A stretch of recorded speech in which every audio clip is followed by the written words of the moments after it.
Hi, this is Kerry with Learn Davinci Resolve, and today we've got our guest again, Barry Holdsworth, and he's going to talk about uninstalling Beta 16 and going back to 15.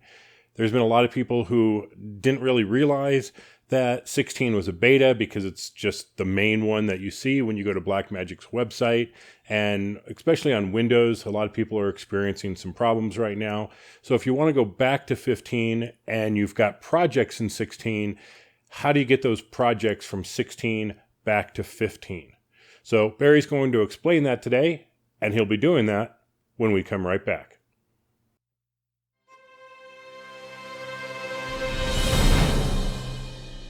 So a number of people have been rushing to upgrade to Davinci Resolve 16 since it was launched just a week or so ago. And no surprise, it's got some very, very cool new features, and very excited to try it out myself.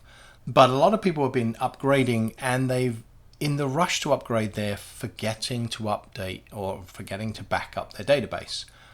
So they're upgrading to 16, and then they're realizing actually it's just beta software. It's not quite stable. For some it's working great, and others not so much. And then they try to downgrade to 15, and it doesn't work. And now they're stuck, right? They've updated their database. They can't access any of their projects, and they're kind of stuck. So hopefully this will be useful for you. I did hear somebody say that you could save the files. This is where you would do a file and export projects and save it as a DRP file. That doesn't actually work, because if you try to load that into Davinci Resolve 15, it will tell you that it can't load a project from a later version. So here's a way that you might be able to get around this, right? We're going to take advantage of the fact that Davinci Resolve is designed to work with other software such as Premiere Pro or After Effects, Avid. And what we're going to do is we're going to do an XML export. So what we do is we go here. Let me just show you that again. We go File, and we go Export AFF XML. And I'm going to save it to my desktop.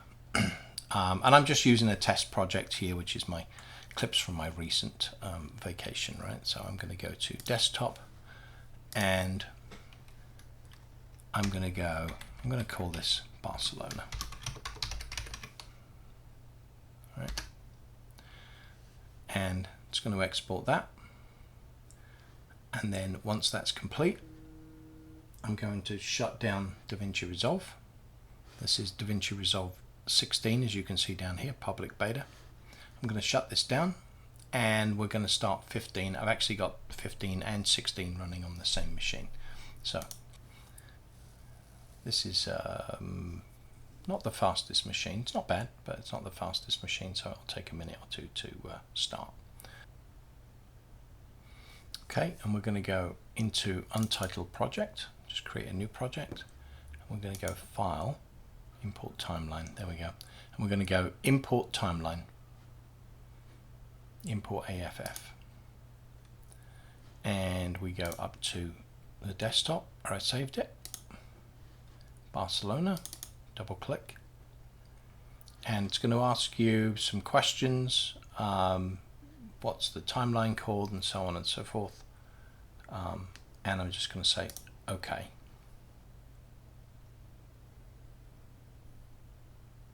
Okay, and if I zoom, and here we are. Here's the project with all my clips and all my audio and everything else. So pretty cool. Not ideal. We would then just save this, of course, as you normally do.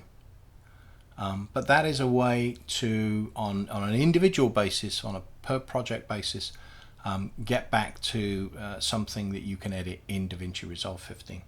Hope you found that useful. If you did, like the video, visit my page. Follow us on Avius Aerial Media's Facebook page. We do put things out fairly frequently and try and help people where we can. So, and if you got any questions, let me know. Hopefully that helped. Thanks very much.